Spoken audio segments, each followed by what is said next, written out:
Bienvenue sur un épisode de podcast où on va parler investissement, IMO et bourse. Surtout, si je vous parle de Renault, Vodafone, Sanofi, Électricité de France, Continental, ça nous parle, on est entouré de ces marques et on va voir ensemble les mauvais choix d'investissement qu'on peut faire et comment on peut perdre de l'argent. Les marchés ont été chahutés cette semaine et donc j'ai trouvé intéressant de faire un épisode sur le sujet. Mais avant, j'ai plein de choses à vous raconter, notamment sur ma vie d'investisseur.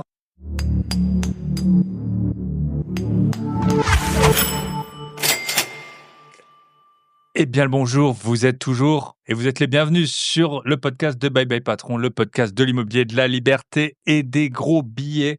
Si vous nous rejoignez pour la première fois, si vous m'entendez avec ma voix suave pour la première fois, je suis Bye Bye Patron, votre hôte.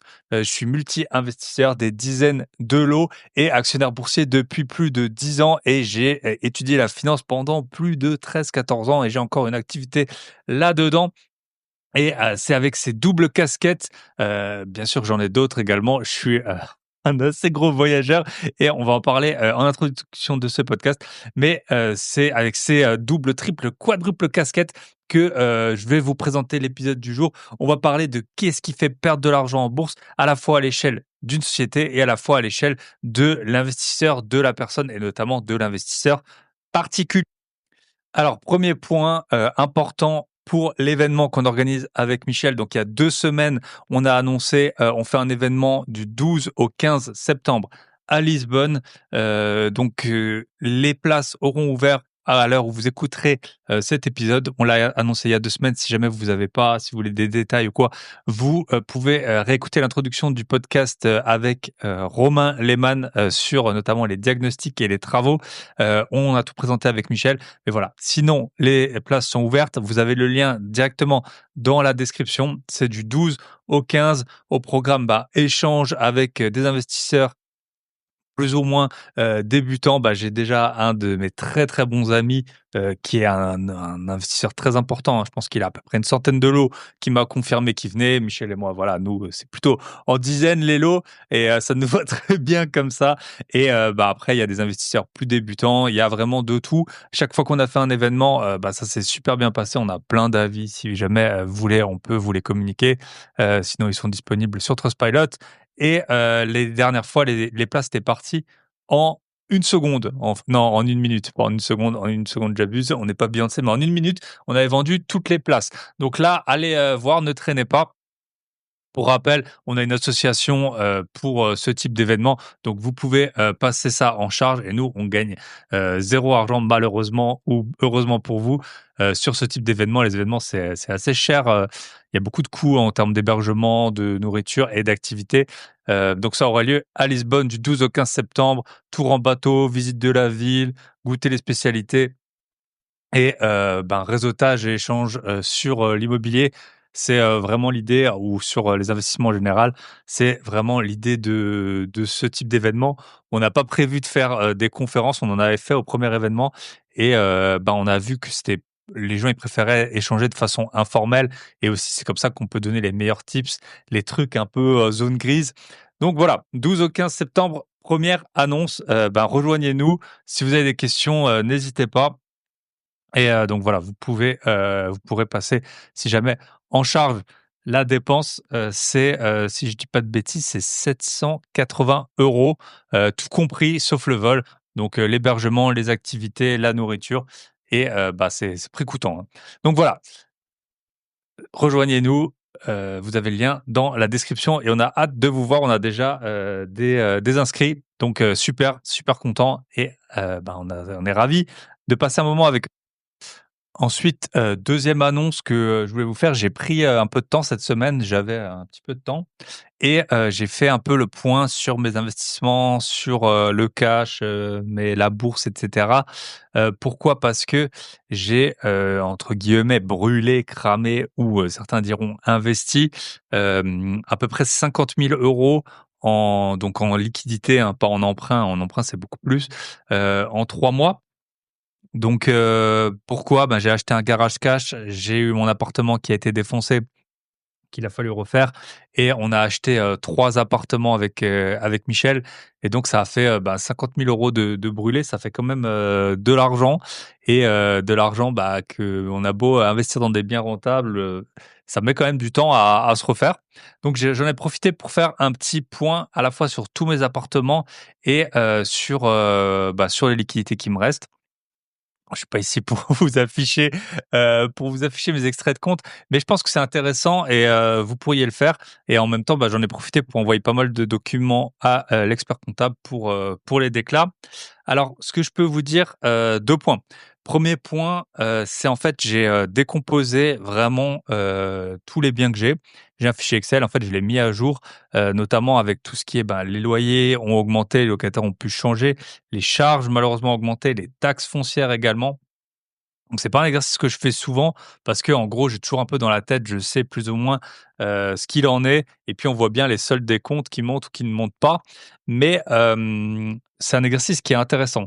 Le point que je peux vous dire, c'est que par rapport en fait, on fait ces calculs au moment de l'achat, mais il y a beaucoup de choses qui changent, certaines en bien, peu et d'autres en mal. Donc ce qui change en bien, c'est les loyers. Il y a vraiment des loyers qui ont beaucoup augmenté depuis que j'ai acheté, les biens. Donc entre 100 je dirais entre 100 et 200 € pour certains biens, par mois, donc ça fait quand même, une différence significative. Ça, c'est plutôt intéressant. Après, je peux vous le dire sur tout mon parc, la plus petite renta que j'ai, donc renta, c'est loyer hors charge divisé par, coût total, y compris travaux et notaire. La plus petite renta que j'ai, c'est, 7,2. C'est un moment où j'ai acheté, il y a un moment, il fallait bien enfin, on est toujours plus intelligent après. J'ai acheté, à un moment, quand on était un peu en haut de la bulle, donc c'était vers, l'été 2022. Été 2022, l'avantage, c'est que j'ai un emprunt à 2,2 ce qui, pour l'instant, on les a pas rejoints, donc j'ai 7,2 et brut. Sur cet appartement, j'ai aussi fait des travaux. Ça a été un appartement, en fait, à un moment de ma vie aussi où je me suis dit que j'allais peut-être et puis après depuis j'ai changé d'avis, mais je m'étais dit que peut-être j'allais rentrer en France, donc que ce serait un bon appartement, où habiter. Voilà, il y a des 2 garages, un balcon, il est très lumineux. Tout ça, ça rapporte pas beaucoup d'argent, mais quand on habite dedans, c'est une copro qui est assez récente, ascenseur. Tout ça, c'est des choses, quand on habite dedans, c'est très important, en tout cas pour moi. À l'inverse, il y a, c'est pas super, super rentable. Donc, ça, c'est la plus petite renta que j'ai, 7,2. Après, en général, on est autour des entre 8 et 10, hein, quasiment tout. 8 et même 8 et 12 plutôt. Et après, j'ai des 2 LCD, qui sont là à c'est indécent. Après, il y a plus de frais, hein, donc c'est 17,5 et 24 de renta. Donc comme ça, voilà, vous savez à peu près 7,2 le plus bas. Il y en a qui disent, que c'est difficile à trouver. Bah oui, c'est difficile à trouver. J'ai visité, je pense, peut-être, je sais pas, 600 biens dans ma vie pour en arriver là. Mais en tout cas, voilà, franchement, il y a aucun achat que je regrette vraiment, en tout cas avec les données que j'ai eues au moment de l'achat et puis le mood, du moment. Et donc, ce que je voulais vous dire, donc ça c'est, donc forcément il y a des biens, vous vous en doutez, quand en fait dès lors qu'on est à peu près 8 de renta, tout est payé, y compris taxes foncières. Moi je délègue la gestion, donc c'est ça qui fait que, par exemple, l'appartement a 7,2 de renta. Si je ne déléguais pas, la gestion, hem voilà, en gros, tout se paierait tout seul, plus ou moins. Je serais légèrement en cash flow négatif, mais quelques cents, peut-être 30 ou 40 € par mois. Voilà et puis, bon, il est plutôt bien placé et cetera et après, dès qu'on est aux alentours de 8 de renta, hein, ça fait très longtemps que je le dis, 8 virgu entre, voilà, plutôt 8,5 et là, on a, du cash flow, tout simplement, si on a des emprunts, sur 20 ans à des taux qui sont pas encore assassins. Heu, donc très intéressant de faire ce point. Ce qu'on peut voir, c'est que, les locations courte durée, on a des gros loyers qui rentrent. Par contre, on a pas mal de charges qui sortent. Alors bien sûr, moi, pareil, je délègue les, locations courte durée. Donc, il y a des frais de conciergerie que je regrette pas du tout, hein. Mais c'est vrai que quand on enlève ça, plus, internet et l'électricité qui peut mine de rien vite monter, hein, plus tout ce qui est exceptionnel, la casse, des meubles, des choses comme ça. Et ben, en fait, si on fait le comparatif, enfin, si on est p je pense, si on encaisse à peu près le double d'un loyer normal, et ben, à mon avis, on s'y retrouve pas. Donc là, les réglementations ont été, augmentées, hein, enfin plus contraignantes. Et c'est là que je me dis: «Bon, bah, au pire du pire, voilà, si demain je peux plus faire de location courte durée, et ben, je ferai de la longue durée et ça ira aussi». Les biens avaient été achetés avec des rentabilités, suffisantes. Le gros avantage de la location courte durée, c'est que en fait, quand tu montres au banquier, enfin, en tout cas, moi, c'est comme ça que je le fais, je lui montre les loyers encaissés, y compris le ménage, hein. Hop, je montre tout l'argent qui rentre et comme ça améliore mon dossier, bancaire. Voilà, c'est un petit tips que je peux, vous donner. Mais bon, voilà, on est satisfait, ben, voilà, c'est des sommes à 6 chiffres, hein, qui rentrent, mine de rien, même plus que ça, hein, enfin, c'est pas 7 chiffres, mais voilà, bien plus que 100 000 €. Donc mine de rien, c'est toujours, bon de faire un petit point dessus, hein, quand on commence à encaisser, bah, je sais pas, 10 000 € par mois, même si après on en ressort une partie, bah, ça fait toujours, plaisir.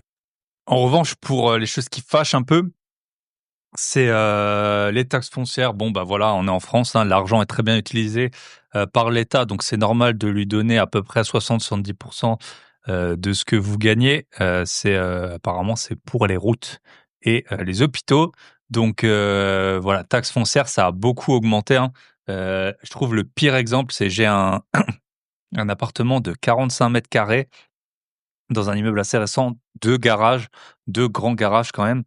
Et j'ai une taxe foncière, tenez-vous bien, de, 1 197 €. Donc je trouve ça, vraiment incroyable. 1 197 € pour un appartement de 45 m² avec 2 garages. Voilà, mais bon, voilà, vu que c'est bien utilisé, je suis très content de contribuer à ça, en plus des centaines de milliers d'euros de frais de notaire qui ont été versés tout au long, plus, bah, les impositions, en cas de revente et notamment maintenant la réintégration des amortissements sur le meublé. Donc ça, c'est le premier point. Le deuxième point que je voulais vous dire, c'est, les charges. C'est vraiment le truc, moi, j'ai que des biens en copro. Alors, ce qu'il faut dire, c'est que là, sur les dizaines de lots qu'on a, clairement, ça me prend, vraiment très, très, très, très peu de temps.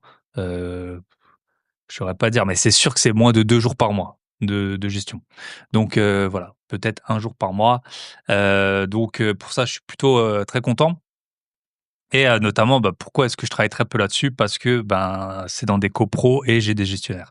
Alors bien sûr, ça a un coût, tout ça, mais en termes de taux horaire, je pense que c'est dur de faire mieux. Et par contre, ouais, la grosse, en fait, la ce qui est vraiment, compliqué, c'est les charges. Dans certains appartements, les charges se sont vraiment envolées et ben, en fait, on est un peu bloqué. Le pire exemple que j'ai, je vais quand même vous le donner. En fait, on a acheté un appartement, heu et on nous avait annoncé qu'il y avait à peu près 100 € de charges par mois, donc 1 200 € et en fait, c'est un appartement dans une copro, donc c'est plusieurs immeubles et en fait, dans cet immeuble, dans cette copro, on a déjà un autre appartement et les 2 font la même taille. Il y en a un, pour lequel on a un garage en plus, donc ça rajoute des millièmes, ça rajoute des charges de copro et là, en fait, les charges, elles sont complètement envolées. Donc pour celui qu'on a avec garage, on est maintenant à peu près 2 000 € par an, donc ça commence vraiment à piquer, hein. Bon, il y a le chauffage inclus, mais quand même 2 000 € par an et en fait l'autre et ben, on s'est embrouillé avec le syndic, on leur a demandé des comptes et tout. Visiblement, ils ont signé un juste pour cet immeuble, un très mauvais contrat de gaz et donc on a 2 800 € de charges de copro.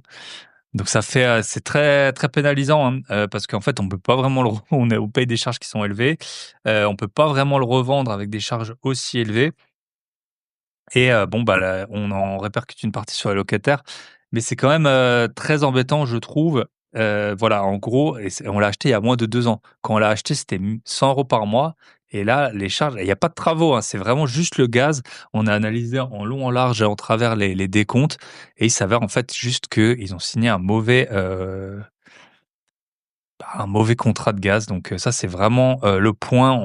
Je vais faire un point justement avec mon gestionnaire locatif pour qu'il, récupère, bah, qu'on augmente, les avances sur charge, sur certains appartements parce que ça a vraiment augmenté. En fait, on fait ces calculs à l'instant T Bon là, voilà, on a vu, il y a eu le conflit en Ukraine et cetera qui a fait augmenter tous ces tarifs.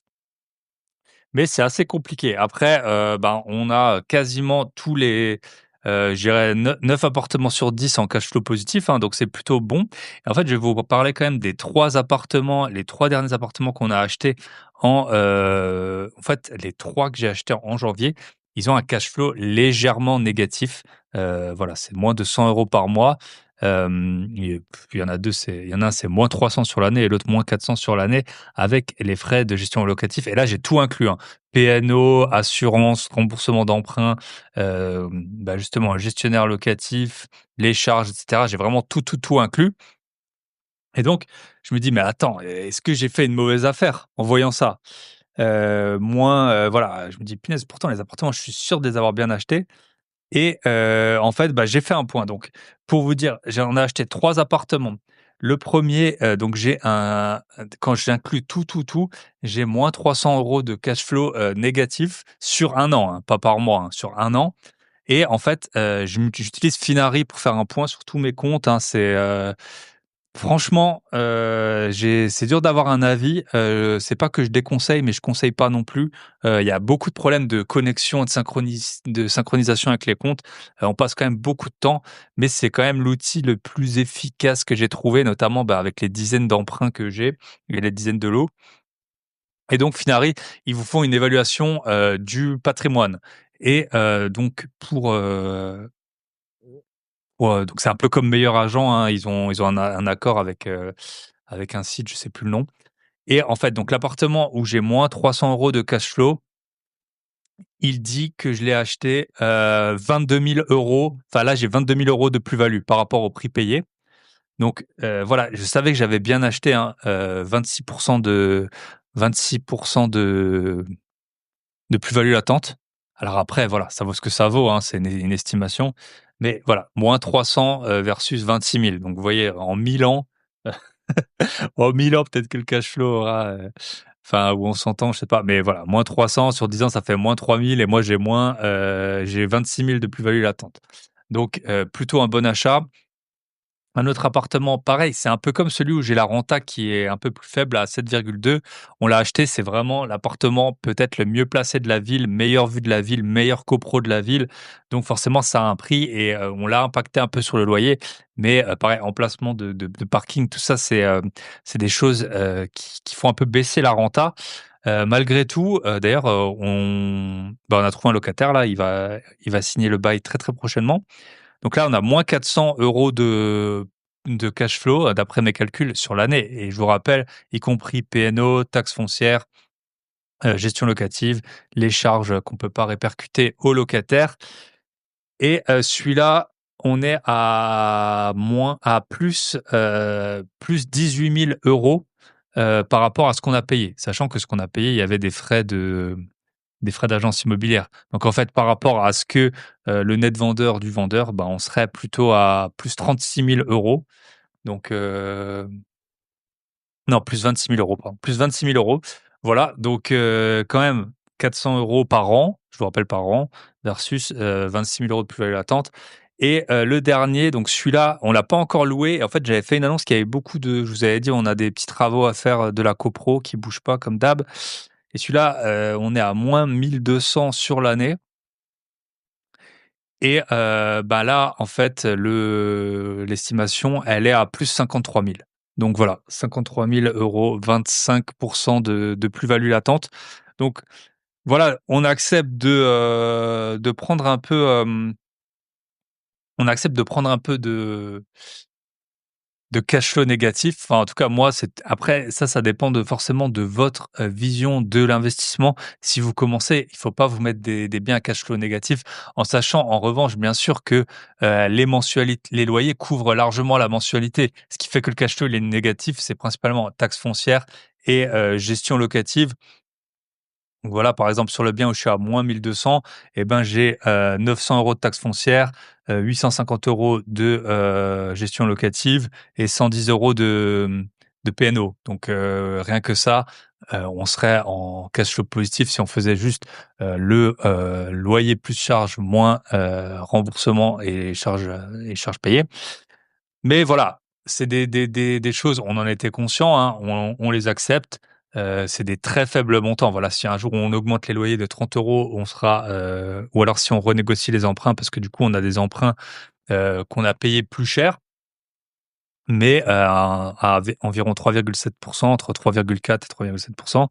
Si un jour on renégocie, bah, forcément on passera en cash flow positif. Par contre la plus-value latente, elle sera toujours là. Donc on accepte, en cumulé, on a peut-être 2 000 € de, cash flow, négatif, une fois qu'on a tenu compte de tout, juste sur ces 3 appartements. Mais, à l'inverse, on a pris à peu près 80 000 € de plus-value latente. Donc 2 000, voilà, 40 ans de différence, en sachant bien sûr que, bah, pourquoi est-ce qu'il y a du cash flow négatif? Notamment, on a un emprunt sur 15 ans et pas sur 20 ans, et bah, c'est les remboursements. Donc tôt ou tard, voilà, ces remboursements, bah, ils seront remboursés. Mais voilà, je voulais quand même être transparent avec vous sur un peu, les résultats. Après, tous les autres biens qu'on a, ils sont en cash flow positif, hein, donc et c'est pas 2 biens, hein, c'est plus que 10 biens, que j'ai avec Michel. En plus de cela, voilà, plus, moi, mes appartements, à part celui dont je vous ai parlé, pareil, bah, c'est quand même, il y a quand même de quoi faire. Il y en a que, celui avec la plus petite renta qui est en cash flow négatif, et tous les autres, cash flow, positif, donc largement, donc voilà. On perd pas d'argent, chaque année, on encaisse quand même, avec, l'immobilier, et surtout on rembourse. Bah, les remboursements, ils sont, ils sont assez élevés. Voilà, bon, je vais pas vous raconter toute ma vie, mais bon, c'est, bien sûr plusieurs dizaines de milliers d'euros par an, et si c'est pas, non, mais c'est même c'est même des remboursements à 6 chiffres chaque année. Mais voilà, heureusement, on a des loyers en face. Donc l'immobilier reste, rentable, surtout, bah, on a des plus-values latentes. Après, bah, tant qu'on n'a pas tant qu'on n'a pas vendu, on n'a pas gagné, on n'a pas perdu. Mais ça a été des choix qu'on a fait, des choix d'investisseurs matures, je pense. Et on accepte de perdre, un tout petit peu de déjà, les cash flows, négatifs là dont je vous parle, ils sont largement compensés par tous les autres biens qui ont des cash flows positifs, et puis, ben, le jour où on revend, bah, je préfère avoir mis, 1 000 €, sur la table chaque année, et puis prendre, 80 000 € le jour de la revente, plutôt que gratter, quelques dizaines d'euros ou centaines d'euros de cash flow et ne pas avoir de plus-value latente. C'est des choix de biens. Hier, une des personnes que je coach m'a demandé, quel type d'appartement, dans quel type d'immeuble j'investis, et vraiment, j'ai de l'immeuble de 1900, je pense, à, mon appartement le plus récent, il a été construit en 2010. Donc comme ça, on a une large, panoplie. On essaye d'avoir des biens de plus en plus récents avec Michel, bah, parce que, DPE, parce que, aussi, bah, souvent ils sont mieux tout simplement. Il y a des balcons, il y a des parkings, et cetera, mais ça, on peut pas le faire au début de sa carrière d'investisseur. Voilà, si vous voulez qu'on vous coach, Michel et moi, eh ben, vous pouvez nous rejoindre au Club Invest. Vous allez sur clubinvest.fr, vous avez le lien dans la description, et tous les membres qu'on a, eux, ils ont des biens à cash flow, positif. Tous les membres, débutants, bien entendu, on fait tout, pour que, voilà, qu'ils aient des biens rentables, et tous les membres qu'on a accompagnés depuis, plus de 3 ans et demi ont trouvé des biens, ont des biens rentables, vous pouvez prendre n'importe lequel, et d'ailleurs, si vous venez à Lisbonne, il y en aura. Si vous venez à Alicante, il y en aura, voilà, on ment pas, on fait pas des vidéos, YouTube réussites participants avec un invité qui aurait acheté il y a un mois. Donc voilà, on est super, confiant, transparent et fier par rapport à ça. Donc si vous voulez faire des investissements rentables, Gros, Club Invest, ou alors vous allez sur mon site grosbier.com, il y a un lien directement dessus. Donc ça, c'était, sur l'actualité, Investimo, voilà. Donc bah, on a plus qu'un bien vide pour l'instant, parce que, ben, travaux de copro, hein, dont je vous parlais, et d'ailleurs ça va nous permettre de tenter quand même d'augmenter le, loyer, un petit peu, et puis pour celui à un cash flow négatif de moins 1 200 €, peut-être qu'on arrivera à moins, je sais pas, 600 €. Et puis un jour, on prendra cette belle petite plus-value de 60 000 € qui nous attend. Voilà, je pense, avoir fait un bon petit tour. Le dernier point, on va pas s'étendre dessus, c'est, allez hop, si quand même j'en parle, je vous mets un petit jingle de transition. La petite actu, qui peut être une grosse actu selon à quel point vous y êtes exposé, c'est le hack, de Bybit. Bybit, c'est, le deuxième plus gros exchange de crypto, juste derrière, Binance, et devant, Coinbase. Après bon, voilà, il y a toujours On peut toujours faire des classements, comme on veut, mais voilà, imaginez, ça pourrait être la deuxième plus grosse banque du monde, entre guillemets, hack revendiqué, enfin pas revendiqué, mais visiblement ça vient de la Corée du Nord, plus d'un milliard d'euros d'Ether, hein, je crois que c'était d'Ethereum, dérobé. Voilà, avec Sam, je vous refais pas la pub, mais avec Sam, qui est investisseur crypto depuis 2012, qui connaît bien, hein, ces histoires depuis le temps, il en a vu passer des histoires de hack et cetera, y compris de la Corée. On a une formation, hein, ne pas se faire plumer, et générer des revenus, passifs en crypto, et on vous explique, bah, justement, vous, ça vous serait pas arrivé si vous aviez suivi les bonnes pratiques, qu'on vous explique, dans la formation. Donc si jamais, vous voulez, nous rejoindre, bah, vous allez sur grosbillets.com et il y a formation à prix canon en haut à gauche. Vous cliquez et puis vous avez la formation avec Sam sur, la crypto. Voilà, la crypto, bah, c'est la volatilité, elle est intrinsèque à la crypto et elle est notamment liée à tout ça, et bah, quand il y a un hack maintenant, en fait, les marchés crypto et les marchés actions sont assez liés, et c'est pour ça notamment que j'ai voulu vous faire l'épisode du jour. Après 25 minutes d'intro, ça ne se rate pas, sur, je pense que c'est le record, bah, sur qu'est-ce qui fait perdre de l'argent en crypto. Mais je pense que c'était intéressant de faire le point sur, sur mes investissements IMO, vous dire un peu les leçons que j'en ai tirées, et ben, faites l'exercice si vous pouvez. Franchement, ça m'a pris presque une journée. Bon, forcément, il y a beaucoup de biens, et ça m'a pris presque une journée de tout mettre, vraiment de tout récupérer, toutes les taxes foncières de toutes les communes, toutes les PNO, toutes les charges de copro, tout, voilà, tous les baux, forcément parce que le gestionnaire locatif parfois il change les locataires, donc on sait plus exactement, quel est le loyer exact et cetera. Ça m'a pris presque, une journée, parce que aussi j'ai regardé un peu les frais, non récurrents que j'ai eu sur l'année pour les envoyer au comptable. Par exemple, j'ai eu des travaux, sur un radiateur, dans une copro, chauffage collectif et cetera. Donc tout ça, ça m'a pris presque une journée, et ceux qui font, leur comptable, vous le savez très bien à quel point c'est long, mais profitez-en pour faire, l'exercice bien par bien. Le comptable, l'expert comptable, ben, il le fera pas pour vous ça, il vous fera, à l'échelle de la SCI, à l'échelle du LMNP ou du LMP, mais pas bien par bien, et or c'est comme ça qu'on gère au mieux.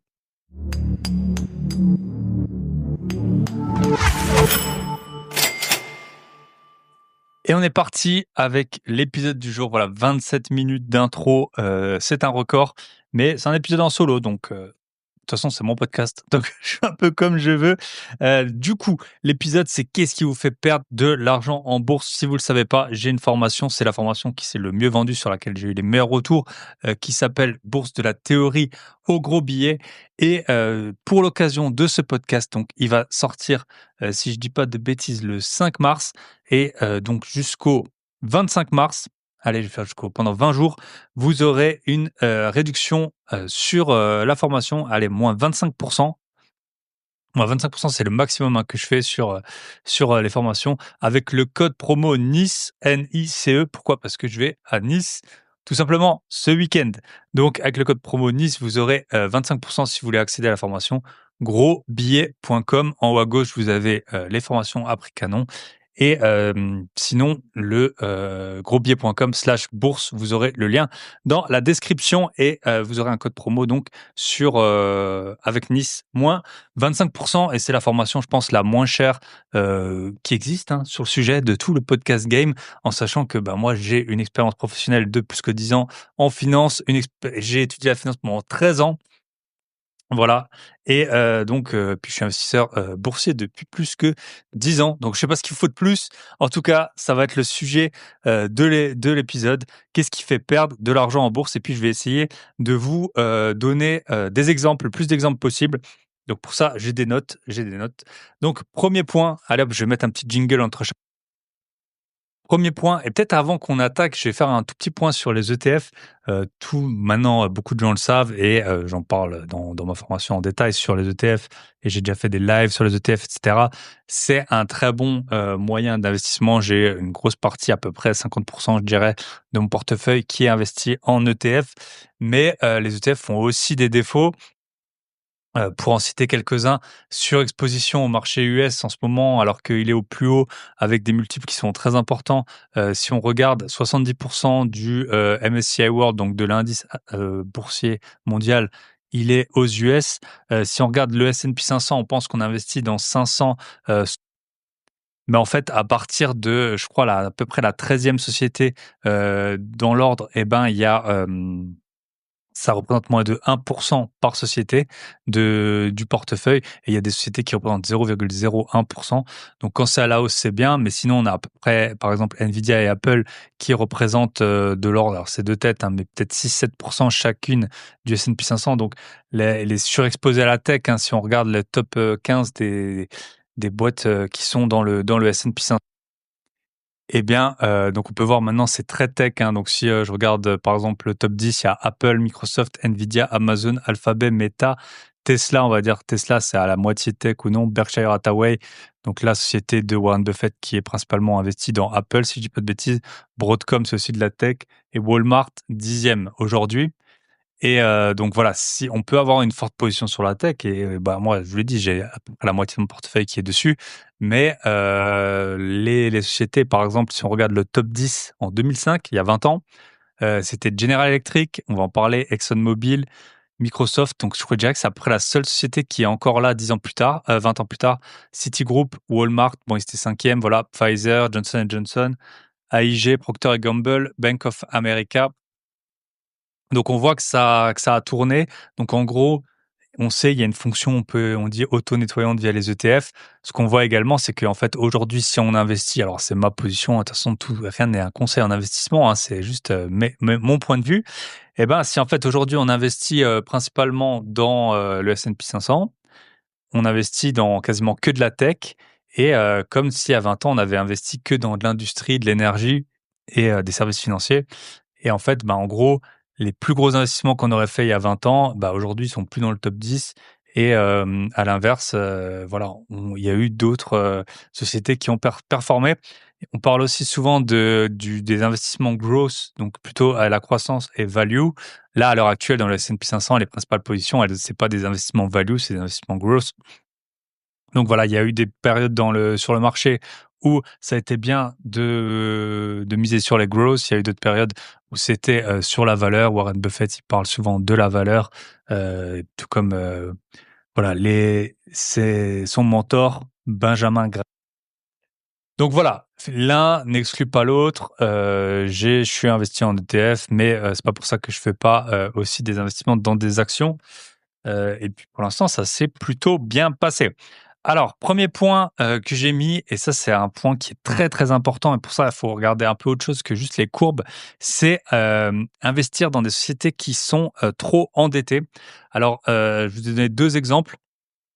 General Electric, donc pour rappel, en 2005, c'était la plus grosse société du S&P 500, donc la plus grosse société probablement du monde à l'époque. Ils avaient une dette de 556 milliards en 2008 et depuis, bah, en fait, ils n'ont pas réussi vraiment à s'en sortir et l'action entre 2016 et 2020, elle a fait moins 75%.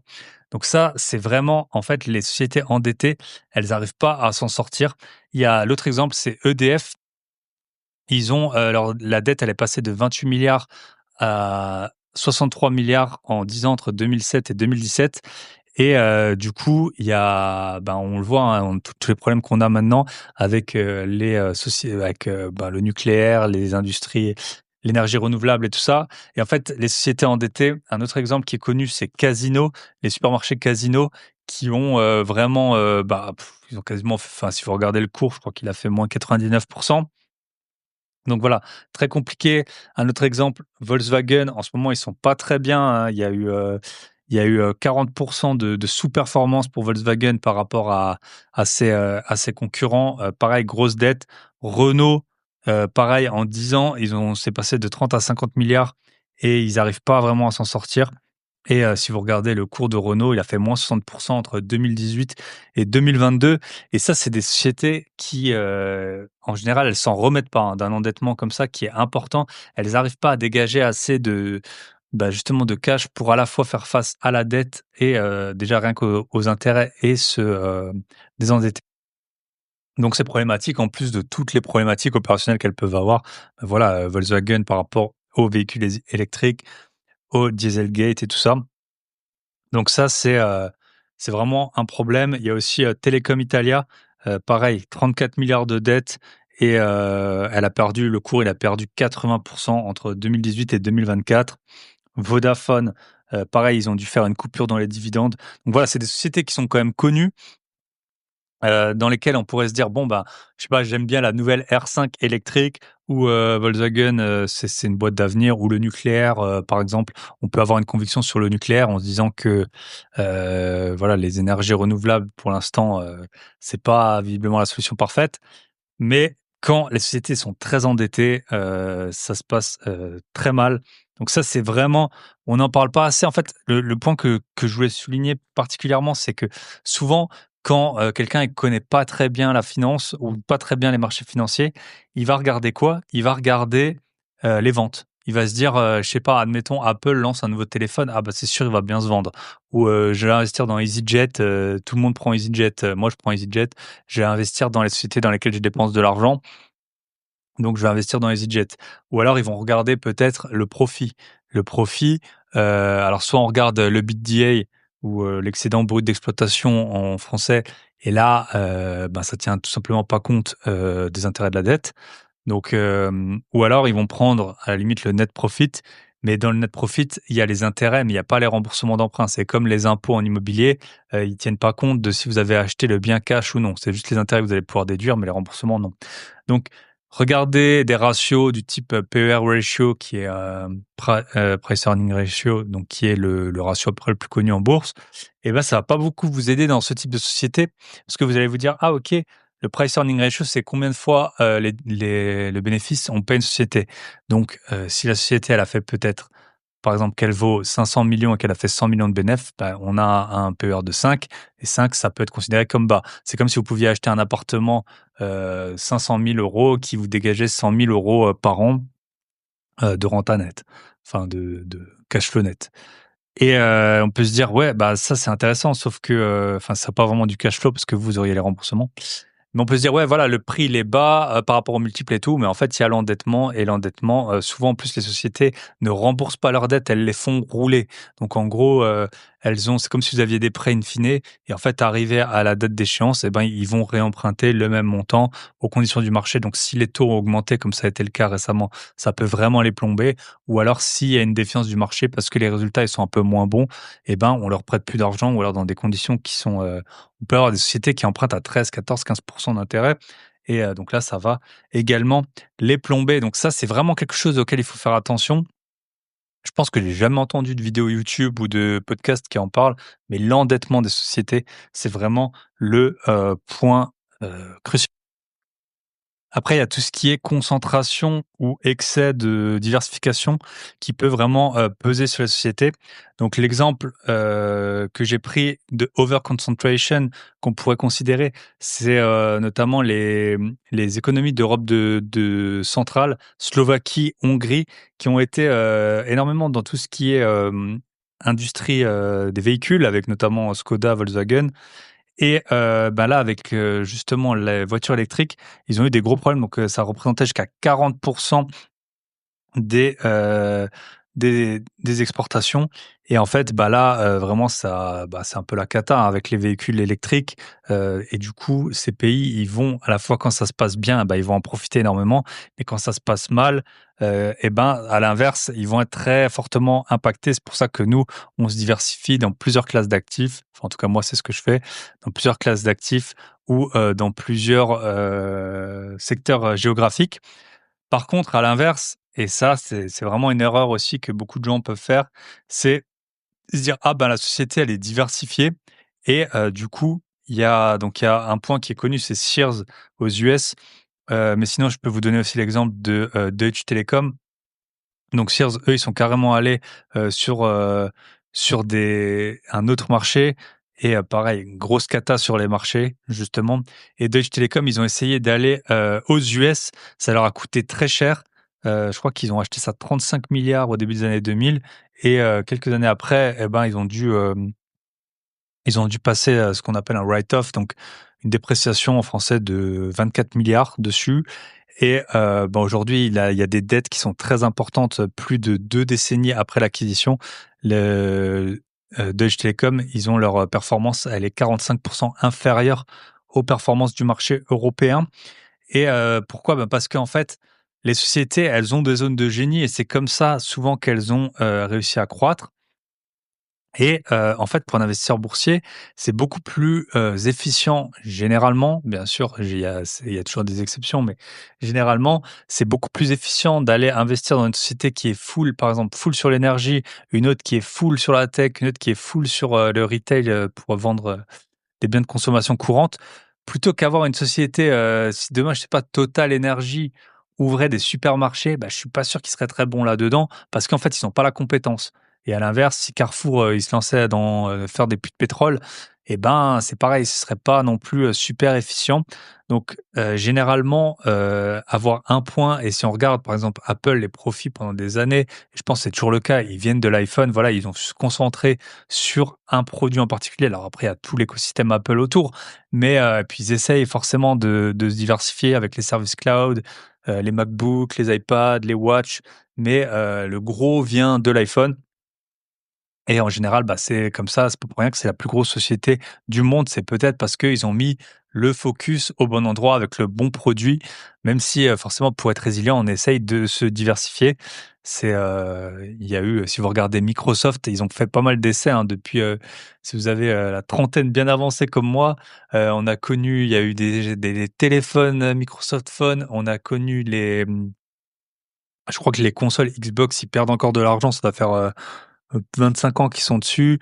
Ils avaient également des sortes de baladeurs un peu style, iPod.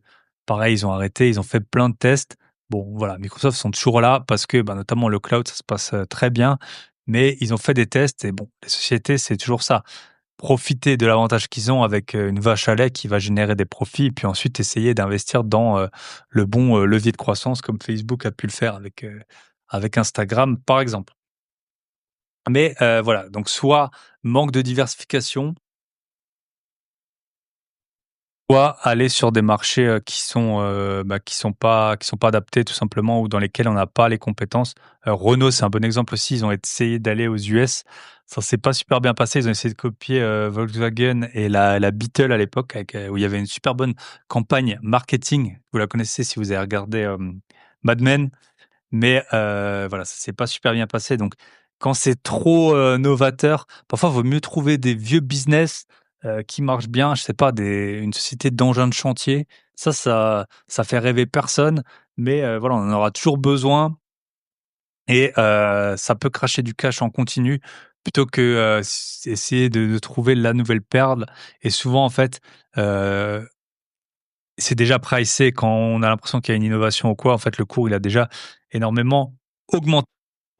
Après, j'ai mis mais ça, c'est demande une analyse, plus poussée, bien sûr. Donc soit il y a des sociétés qui le font, hein, des analyses, soit vous pouvez le faire vous-même en lisant les états financiers. C'est très très instructif. Donc j'ai mis le coût élevé en fait, de l'inconsistance dans les investissements.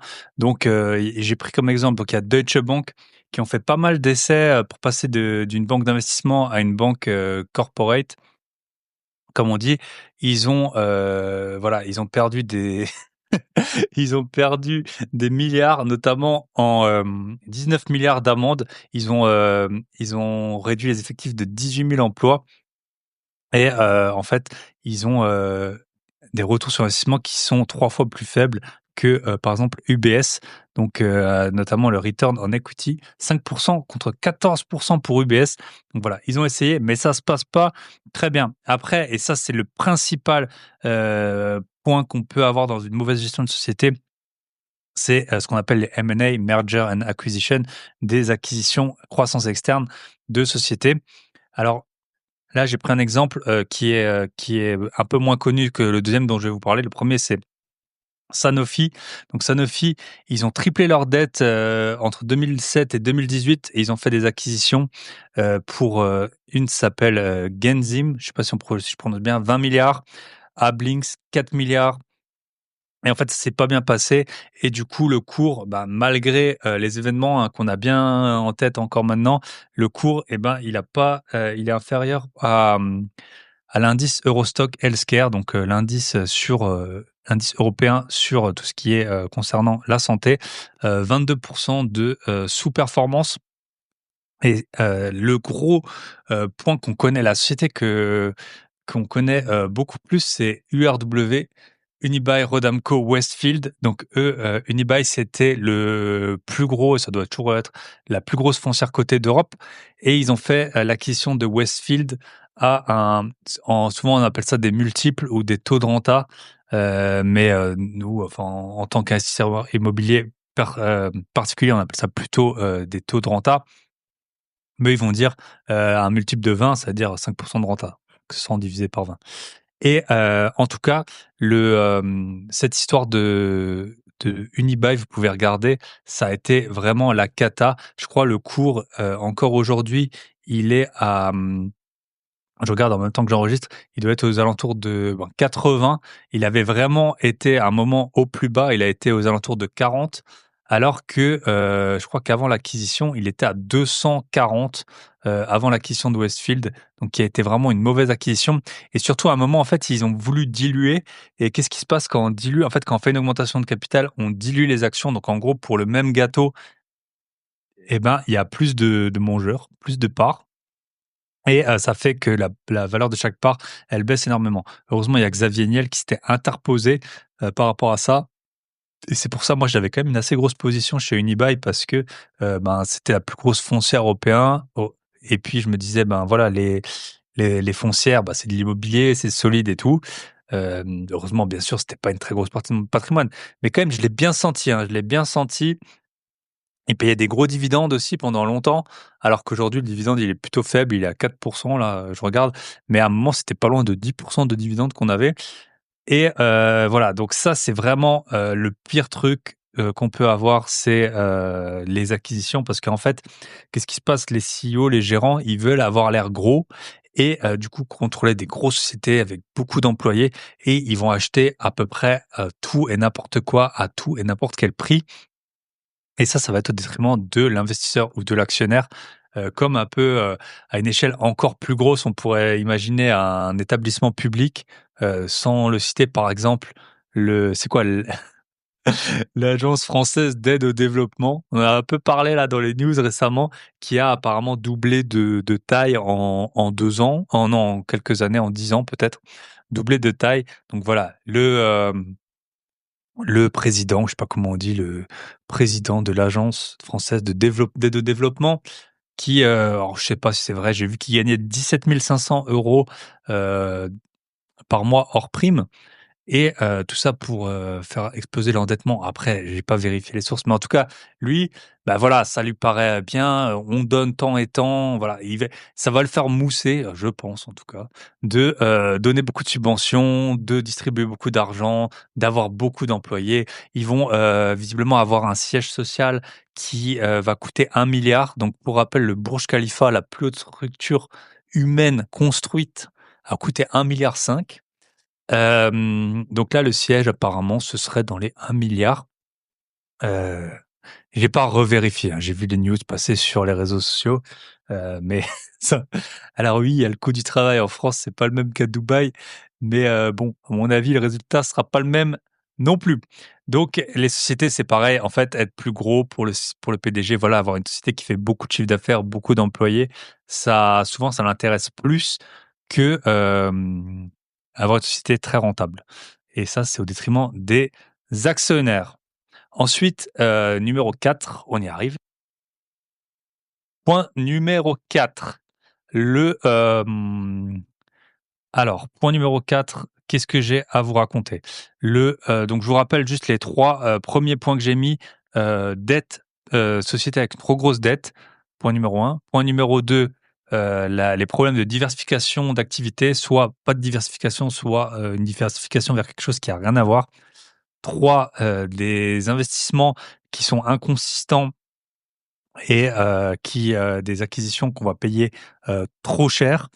4, et en fait, c'est un pour les acquisitions trop chères, il y a beaucoup de gens, ils se font un portefeuille de, je sais pas, enfin, leur but serait d'avoir peut-être 100 appartements et ensuite de les vendre à une foncière. Typiquement, la foncière, l'idée, c'est qu'elle rachète avec une renta qui est moins bonne que la vôtre, et donc en fait, voilà, plus on est gros parfois ou plus on veut devenir gros, et ben, il y a pas d'effet de contraire. C'est pas comme la lessive, hein.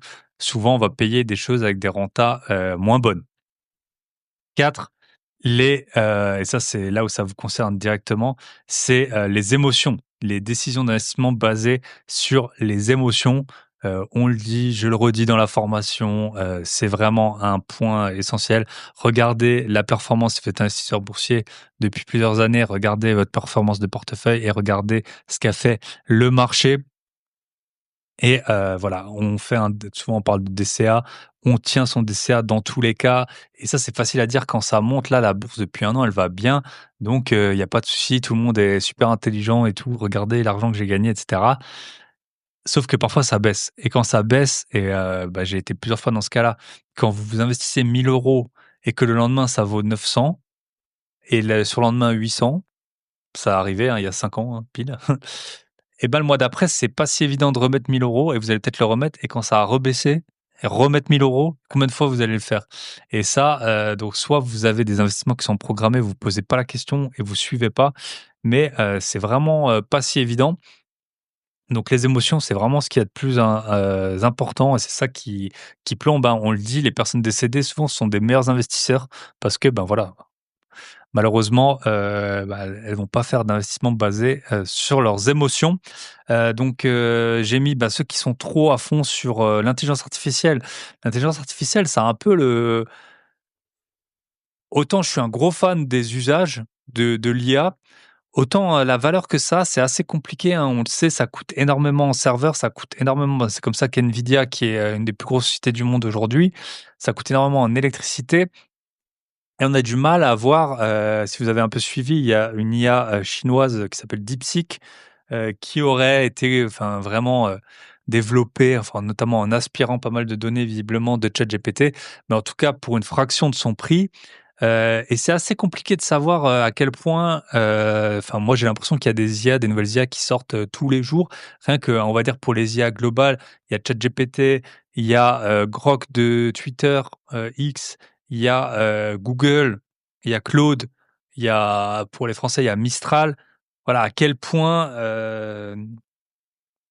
vraiment elles vont gagner de l'argent, elles vont tirer leur épingle du jeu. Il y aura pas une nouvelle IA qui va sortir, qui va, complètement, pour une fraction du prix justement, faire la même chose. Il y a pas mal d'IA qui sont gratuites encore aujourd'hui, malgré les coûts et tout ça.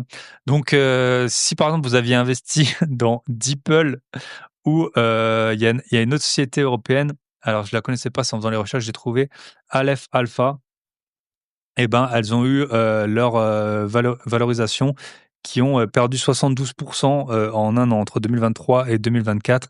Voilà, moins 72 parce que, bah, du coup, ça a rappelé un peu, l'épisode de la bulle internet dans les années 2000. Bah, on sait pas trop, voilà, ce qu'il en est. Donc les investisseurs qui avaient investi 48 milliards, et ben, ils ont perdu en moyenne 60 en investissant dans, les IA européennes. Ensuite, il y a, l'histoire du luxe. En ce moment, c'est un peu impacté, notamment, Kering, hein, c'est donc, connu pour Gucci. Voilà, la demande, LVMH, le le cours de l'action entre 2021 et 2023, il a fait plus 120 et on s'est dit: «Ouais, c'est quand même bizarre». C'est quand même bizarre. Voilà, on en parlait avant, les price earning ratio, donc combien de fois on paye le bénéfice d'une société? 35 fois, pour LVMH, donc c'est quand même très élevé. Le luxe, c'est connu pour avoir des PER, élevés. Si vous regardez celui de Ferrari, il est complètement dingue. Voilà, le luxe, c'est connu pour avoir des PER élevés. Mais là, on se dit quand même 35 fois on paye. Est-ce qu'on achèterait un appartement, qu'on rentabiliserait enfin, qu'il faudrait 35 fois la renta nette? Pas sûr, hein. Pas sûr, surtout que bon, le marché du luxe, la population, chinoise, elle augmente pas. Alors il y en a qui vont dire: «Ouais, il y a de plus en plus de classes moyennes» et cetera. Et voilà, moi, bon, j'ai des actions LVMH, hein, pour pas mentir. J'avais des actions Kering que j'ai revendues, pour prendre des moins-values pour la fiscalité. Hem, de temps en temps, voilà, en fin d'année, je vends les moins-values, comme ça compense les plus-values taxables que j'ai pu faire. Après, si vous avez un PEA, vous n'êtes pas concerné. Mais donc voilà, Kering vraiment pas en forme, moins 40 en 6 mois. Et bon, on espère un rebond, parce qu'en plus Bernard Arnault, il a menacé de peut-être quitter le navire France. Bon, je pense pas, mais voilà, c'est pas la joie, c'est pas aussi la joie qu'avant. Et donc après, il y a, Total Energy. Total Energy aussi, hein, c'est pas, super retour. Souvent, on en parle, dans les sociétés françaises: «Ouais, j'ai des actions Total et tout». Si on regarde Total, ça a pas super bien, performé et en fait, ils sont un peu assis entre 2 chaises, pour l'expression. C'est que soit ils investissent, dans les énergies renouvelables, pour l'instant la rentabilité elle est pas si folle, soit en fait, et c'est plutôt ce qu'ils ont fait en 2023, ils ont investi dans principalement des projets, fossiles, énergies fossiles et en fait, il y a aucun qui va vraiment bien parce que soit vous investissez, dans les énergies renouvelables, en fait pour l'instant c'est pas très, ça performe pas très bien et soit vous investissez dans tout ce qui est fossile, mais les marchés, ils aiment pas en fait, vous savez, il y a des critères ESG, environnement, social, gouvernance. Donc voilà, investir dans les émotions, avoir un peu des convictions trop fortes, ça paye pas, surtout si c'est la même que tout le monde, voilà. Investir dans l'IA, il y a 2 ans, ça paraissait une bonne idée, pas sûr. Investir dans Total, tout le monde est à fond, dessus, les Français, parce que c'est la société, souvent qui rapporte le plus.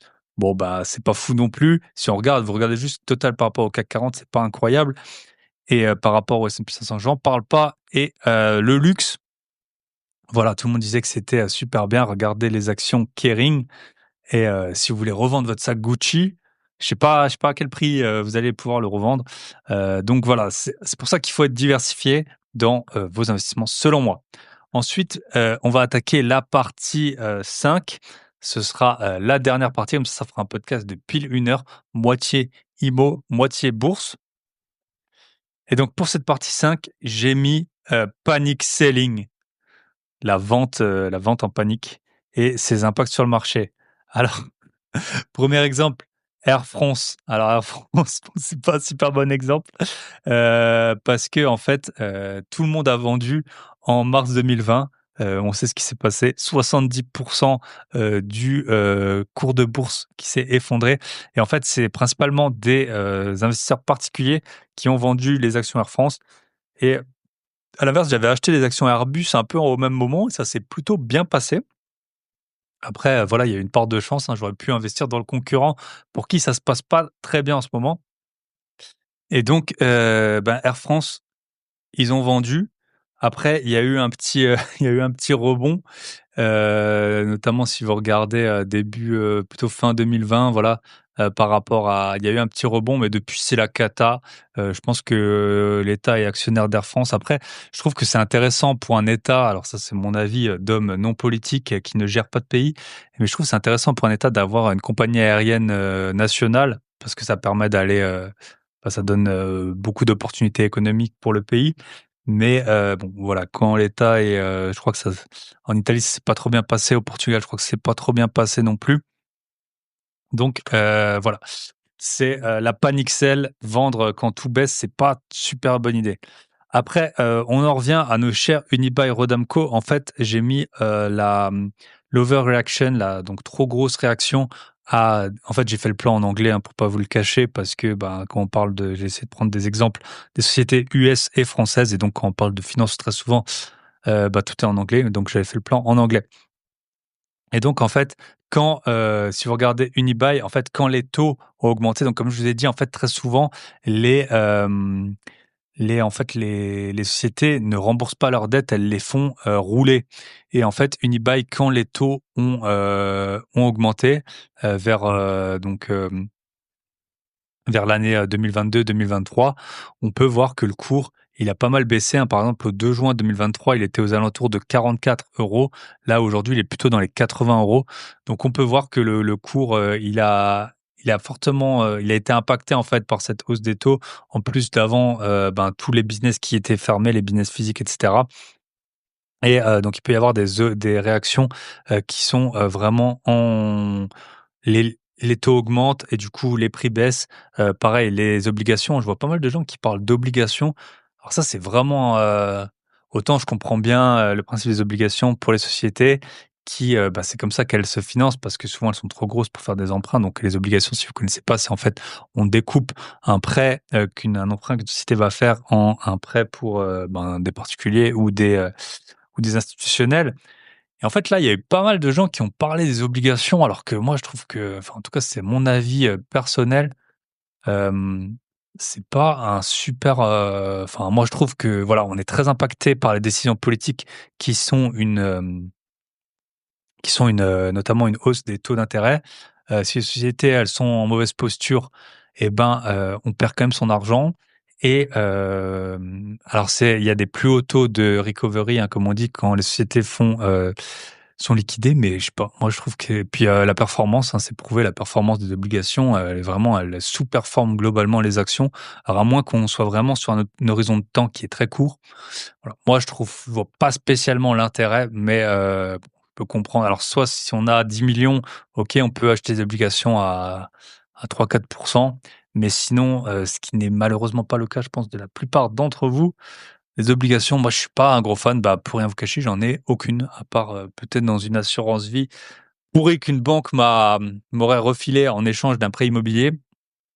D'ailleurs, je vais retirer pas mal d'argent des assurances vie. J'avais des assurances vie françaises, enfin souscrit dans des banques françaises, pour avoir à la place de mettre des apports, en fait, parfois on m'avait fait souscrire ça et là j'ai envoyé cette semaine, pour rien vous cacher, je veux les fermer parce que, globalement, ça c'est globalement, les rendements sont pourris et voilà, alors je ne dis pas que c'est un risque probable à plus que 50, mais pour moi, il y a un risque, de tout simplement de saisie par l'État français, des montants ou de blocage ou d'augmentation de la fiscalité ou de voilà, en ce moment, ils cherchent de l'argent partout et donc voilà, j'ai pas envie de, voilà, de leur laisser sous le nez de l'argent, puis on me dira, si voilà, si ça arrive pas, on me dira: «Bah, t'as été, mais pourquoi t'as fait ça et tout?» Déjà, ça performe pas bien et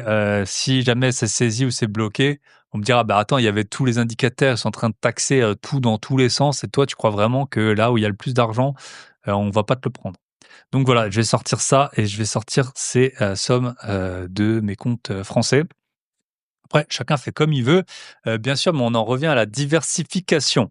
Donc voilà, c'est un peu tous les exemples que j'ai voulu vous donner. Donc je vous rappelle, faites très attention aux sociétés. Alors bien sûr, il faut lire les cours, hein. Faut pas essayer de regarder des chandelles japonaises ou quoi, l'analyse technique, hein. Pour rappel, pour ceux, et pareil, vous pouvez, si vous voulez, me contredire, mais ça fonctionne pas, hein. Lire les courbes, les moyennes mobiles, les trucs comme ça, les résistances, les supports, on est à l'ère de l'IA. On est à l'ère de l'IA. Si ça fonctionnait, de lire des graphiques et d'investir dessus, voilà. Vous inquiétez pas que ce serait fait et ce serait pas vous, en regardant des courbes et en traçant des traits, qui allez vous enrichir. En tout cas, moi, je connais personne qui s'est enrichi avec l'analyse technique et je pense qu'il y a aucune preuve. J'avais passé pas mal de temps, quand j'avais fait la formation sur la bourse à trouver, à voir s'il y avait des preuves que l'analyse technique fonctionne, donc lire les courbes. Ça marche pas. En tout cas, il y a pas de preuve. C'est, voilà. Enfin, on peut croire en l'astrologie, on peut croire à la naturopathie, l'irisso, je sais pas, lire dans l'œil, tout ça. Chacun, ses croyances. Mais en tout cas, je pense que c'est bien plus fiable, les médecines alternatives, que lire l'avenir dans des courbes. Bref, donc je vous rappelle, vous avez moins 25 sur la formation, sur la bourse grosbillet.com/bourse. Vous avez le lien dans la description avec le code promo Nice et il est valable jusqu'au 25 mars. Deuxième point, l'événement à Lisbonne, pareil, lien dans la description. Et 3e point, l'académie des gros billets. Donc là, vous avez accès aux mises à jour, à toutes mes formations, les mises à jour qui sortent. Je vous ai sorti 2 énormes vidéos, 2 bangers. La première, c'est le régime fiscal que j'applique en immobilier, les régimes fiscaux des investissements immobiliers que j'ai, les avantages et les inconvénients, pourquoi j'ai choisi ces derniers. Et le deuxième, c'est le coût, de mon appartement qui a été ravagé. On a tout refait et je vous montre comment l'intelligence artificielle, elle permet de bien comprendre les travaux, bien comprendre ce qui a été fait, bien comprendre le coût et je vous dis, bah, combien ça m'a coûté de refaire tout l'appartement. Je vous souhaite une très bonne semaine. Prenez soin de vous, de vos proches, de vos gros billets et investissez, de façon optimale. À très bientôt. Bye bye.